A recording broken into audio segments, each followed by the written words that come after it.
A timeless piece of the Manitoba countryside is about to hear one of the most timeless song cycles ever written. Franz Schubert's Die schöne Müllerin, the beautiful miller's daughter, will be performed in the Mennonite heritage village of Neubergthal this week at the historic Krahn Barn by two of Canada's most celebrated art song collaborators. Tenor Colin Ainsworth and collaborative pianist Laura Loewen have been working together on a number of projects over the years, and now they lend their artistry to one of the all-time great works in the repertoire. Colin and Laura join us in the Classic 107 studios today. Great to see you both. Good to see you. Thank you. So maybe I'll start here with you, Colin. You've performed this work a number of times in your career. Why do singers keep coming back to this work? And why is it referred to so much as this sort of great touch point for experienced performers and new performers alike? Mm-hmm. It's one of those pieces that it takes a long time to learn because there are 20 songs in the whole cycle, and it's a journey, right? It tells a story, so you have to connect all the pieces of all the stories. So as a young singer, it's challenging to do because there's a lot of work that needs to be done for these pieces to come across. But then it's great for experienced singers because as you've done it a few times, you start to pick up little things that are just so fascinating, interesting, and the more you do it, the more you realize that you've just scratched the surface of the piece. So it's just such a great piece to do. As you've been coming back to it over the years, what are some of these things that you notice now that maybe you didn't notice when you first started performing it? Yeah, there's a lot of connections in the text. Because Müller wrote the story, there's like all these kind of things and innuendo of things that you don't really realize when you just look at it face value. And then there's also musical things that are connected throughout the whole piece that are really fascinating. And just like, we were talking about in the car this morning, like things about crescendos and decrescendos that you might not notice, or pianissimo there, or just different interpretations, things that are just so fascinating to look at and discover every single time. So with those musical cues, probably a great chance to bring in Laura Loewen to talk a bit more about that. What is it about the music of Die schöne Müllerin that is so extraordinary to you from your perspective behind the piano? Well, it's an amazing piece to play because it like you look at it and it looks super simple. But one of Schubert's real geniuses was taking incredibly simple things and creating real places. So I'm the brook a lot of the time. So this miller, he leaves where he's working. We don't really know why, but something probably bad happened. And he finds this brook and he's like, oh, brook. And the brook becomes his mentor and keeps leading him to different things. And so throughout the song cycle, I am the brook in all of its different versions. Sometimes it's nature music, and sometimes in the third song, he finds another mill and he starts working there.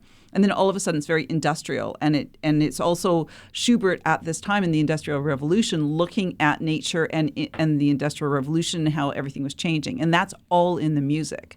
And like Colin says, every time that you play it, you notice more incredibly cool things. So then I get to ask the same question I just asked of Colin to you. What's the maybe some of the characteristics that you've noticed as you've performed Die schöne Müllerin over the years that maybe you didn't notice at an earlier stage of your career? Well, I think this whole thing about the how much the water changes is really, really interesting. And the relationship between the piano and the voice is so interesting in this. Because, like, I'm a brook, so ultimately I don't really care what happens to him, right? Like, I'm just this part of nature. Yeah. And so then it's a really interesting relationship with the singer and the pianist because I'm still reacting, I'm still emotionally involved. But if I get too emotionally involved, I'm suddenly not doing what's actually in the music. So to figure out how do I kind of balance that, and every time we perform it, I feel like, okay, now I understand. And then the next time I perform it, I was like, oh no, I never understood this. It's so much better now. And I hope that just continues through the rest of my life. So we've touched on the story a little bit here, Colin, of Die schöne Müllerin, without giving too much away, because obviously everybody's going to want to flock down to Neubergthal later on this. Thank you very much for noticing my little play on words there. What is the story of Die schöne Müllerin that you guys will be taking audiences along? Yeah, it's a story that was created by these people in a parlor setting, so they all had characters. But in the Schubert version, it just focuses on a young miller boy. And it's basically his journey from a mill that he leaves to find, adventure and he likes to wander and hike, but then he comes across another mill. He meets a beautiful woman who's the miller's daughter, the new miller employer's daughter, And they have this sort of relationship, we think maybe, but maybe not, or he thinks at least, and she might not.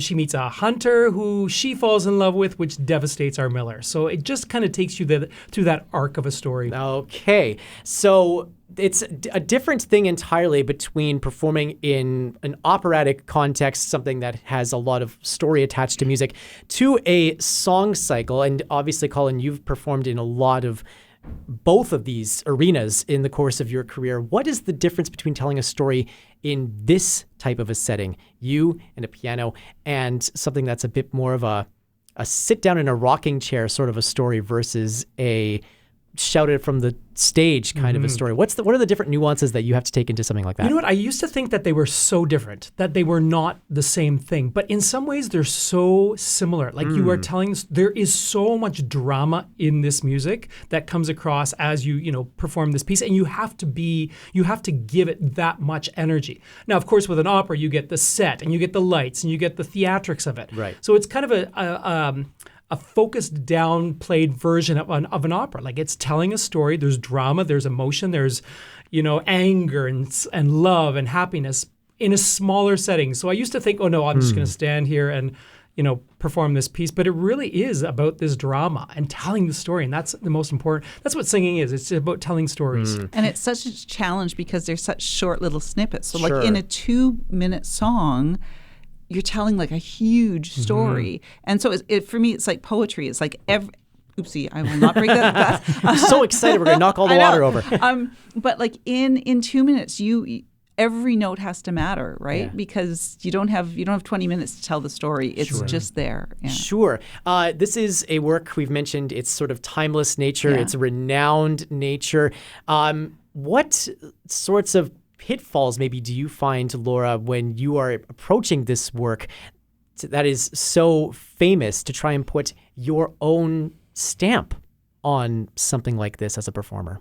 Well, it's always, I think, a difficult thing as a classical musician because you have like centuries of people playing this music or singing this music, and you always have that in your ear, but it's there to be explored afresh. And so the way that we practice, the way that we take in the information from the score has to feel like it's new all the time. And so I always try and go in when I'm practicing with no expectations of what it's supposed to be.